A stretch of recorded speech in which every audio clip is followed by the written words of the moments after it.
دردامون خدا دادیه، با کسی کار نداریم، کارمون خدا زاریه. خدا تو بگو گناهم چیه که باید فقط به عکساش بشم خیره. شاتو میزنم سلامتی چشات که یه بارم نیفتاد سمت ما نگاه. نمیدونستی برا مرهم صدات بخند میخوام اخندت یه شاد. یادت گفتی حس به تو ندارم، خب منم دیگه میخوام حرس تو درارم. یه غم بزرگ گذاشتی برا من، بیا واسه رفتم بهونه نیاریم واسه هم. گذشتم از خودم به خاطرت، رفتی برو خوبی نیومده به یه فاحشه. انقدر ریختی اشک علکی سیاه پاچشت، حتی نمیخوام ببینمت واسه یه ثانیه.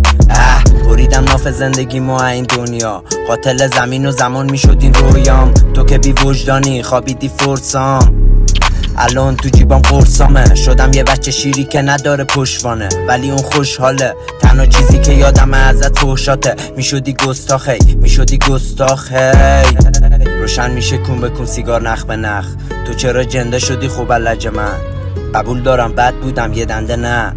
قبول کن تو میخواستی که من بدشم. ببین شدم بد، دورم پر از غم. شدم یه حسرت به چه بی مصرف. کجا بود مقصد اصلا، کجا بود مرکز؟ دلت از سنگ راضی شدی به مرگم. بعد ناخونا تنها رو گردنمه، خبر رسیده که تو رو کردنمه. با من بودی خوب بودی ولی ترکیدی تو دور و وریاتم که بودم سرتر همه. اگه بازم گفتم دوست دارم بدون مستم، وجود تارومم نمیکنه اصلا. تقصیر خودت دست دادی تو دستم، نفهمیدی روی باختم و شرط بستم. خستم این ملودی گیتار، نخ به نخ فقط میکشم سیگار. شب تا صبح بیدار شدم از صدات بیزار.